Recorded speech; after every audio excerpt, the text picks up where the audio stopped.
عالسلامة، شنو احوالكم؟ اليوم رجعت لكم فيديو جديد، واليوم باش نحضروا مع بعضنا شاباتي المهديه. كيما تشوفوا مكونات سهله بسيطه على الاخر.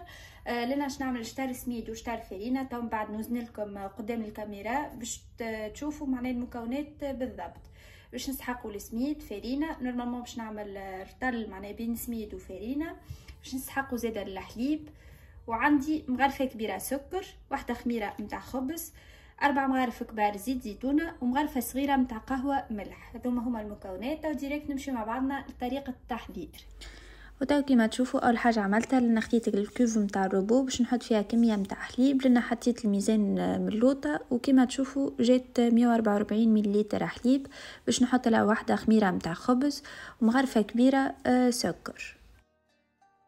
ولأنا بالنسبه للحليب راني حبيت نستعمل 100 مليلتر حليب، يخي تصبت لي ال 40 مليلتر هذيك الزايده، قلت ميسالش معناها علاش لا هكا باش نستعمل ما بين حليب وماء. وكما تشوفوا لنا دوب ما خلطت الخميره والسكر مع بعضهم في وسط الحليب. تو باش نضيف كميه السميد. لنا باش نعمل 250 غرام سميد متوسط، عليهم 250 غرام فرينه. هذه كما تشوفوا الفرينه نتاعي بعد ما وزنتها. تو باش نزيد الملح، الزيت، لنا بالنسبه للزيت مانيش باش نصبوا الكل، شويه منه باش نخليها من بعد. وتو باش نحطهم في الروبو، حسيلو باش نعجنهم بالباهي. في كل شويه نزيد بشويه بشويه الماء. ردوا بالكم كميه الماء ما تضيفوهاش الكل معناها فرد مره، سيرتو كي باش تعملوا عجينه معناها فيها السميد.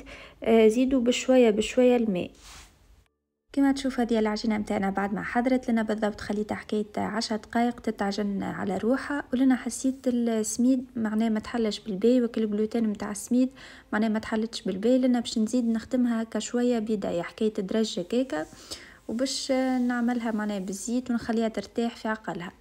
بالنسبه للكونتيتي نتاع الماء استعملت 150 مليلتر.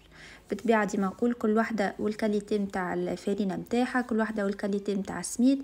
نجم نتوما تستحق لكم مثلا 300 مليلتر بين حليب وماء، واحده اخرى تستحق لها 350 مليلتر، وواحده اخرى تستحق لها اقل.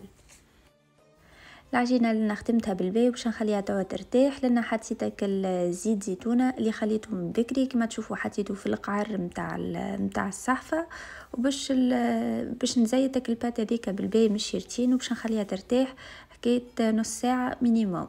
ديما نقول نتوما كان عندكم الطقس بارد خليوها حكايه ساعه ساعه غير ربع باش تخمر لكم بالباي. هذه العجينه نتاعي بعد ما خليتها خمرت، لنا خليتها بالضبط ساعه غير ربع، لنا الطقس عنا بارد شويه. ما شاء الله كما تشوفوا فيها الفوليوم نتاعها طلع للدوبل، ديغازيتها من الهواء ذاك اللي فيها. وباش نخدموا مع بعضنا الكعبات نتاع شاباتي المهديه. لأنا باش نقسم العجينة على 6 أجزاء يكونوا متساويين في الحجم، بريسك معناه الكل يبداو قد أو كيف تشوفوا عجينة أكبر من الأخرى تنقصوا منها وتحطوا في العجينة اللي جاتكم صغيرة. لنا كما تشوفوا بعد ما قسمت العجينة متاعي على 6، لنا باش نكورهم هكا بالباهي وباش نحلوا مع بعضنا كعبة. كما تشوفوا كل كعبة نحاول هكا باش نحلها بالباهي بالقلقال، تكون معناها جويده بالباي. ردوا بالكم ما تحلوهاش خشينه، سينو ما تجيبلكمش بالباي وتجيكم هكا نيه من داخل. بالنسبه للبات على قد ما ترهفوا فيها على قد ما تكون من بعد خير. ديجا البات هذيك راهو باش تقسم على 2، لازم معناها كل وجه يطيب بالباهي. هذه كما تشوفوا العجينه نتاعي بعد ما حليتها لنا باش نحط لها شويه هريسه. لنا بالنسبه للفارس عملت هريسه تن عظم مسموط وشويه جبن ايمونتال. كما تشوف هذه الفارس اللي حطيت هريسه تن عظم مسموط. ولنا بالنسبه للجبن عندي معناها طرف كبيره كما تشوفوا قاعده نقسم فيها كبدايه باش من بعد ذوب لي في وسط البات. ودي الفارس نتاعي بعد ما حطيتها لنا باش نتوي العجينه نتاعي معناها بالباي بدايه كما تشوفوا طريقه سهله على الاخر.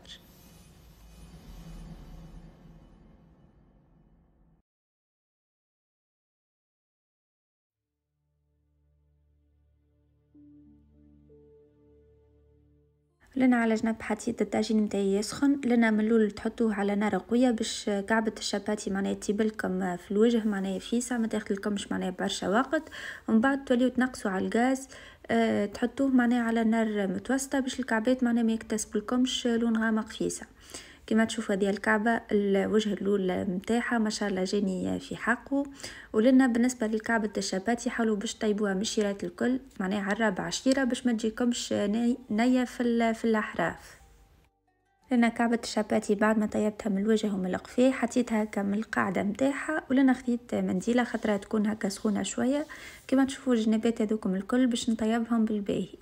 ردوا بالكم ما تخليوهمش هكاكا، راهم يكونوا نيين ويبداو عجينه، معناها ما يبداوش طايبين. لنا باش نكمل نحضر كعبات الشاباتي متاعي الكل بنفس الطريقه، نفس الفارس لنا باش نعملها في الكعبات الكل. على فكره انتم تنجموا كاضافه تزيدوا هكا شويه معدنوس وبصل، يبننها على الاخر. اللي يحب معناها المعدنوس والبصل باش تعجبه، واللي ما يحبش المعدنوس والبصل يكتفي معناها بالمكونات هذوما.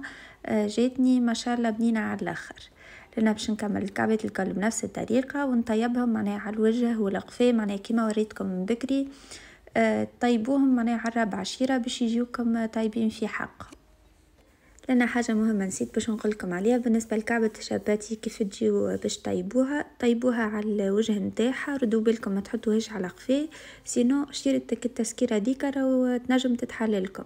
ديريكت تحطوها معناها على شيره التسكيره ديك باش تتسكر بالباهي وتطيب معناها في راحتها، ومن بعد توليو تدوروها على الشيرات الاخرين الكل. هذا كما تشوفوا شاباتي المهدية متاعنا بعد ما حضر لنا. حبيت هكا نقص لكم كعبة باش تشوفوها كيف جات، ما شاء الله طيبة في حقها، طعم 66 كيف. سورتو هكا عندي قداش شهيته وعملت معناها شهوتي جاي يعمل 66 كيف. هذه وصفتنا كانت لليوم، ان شاء الله تكون عجبتكم ونال رضاكم. ما تنساش باش تشجعوني بالي لايك وبالي كومنتير متاعكم الحلوين، وتنبقى لي باش نقول لكم بالسلامه.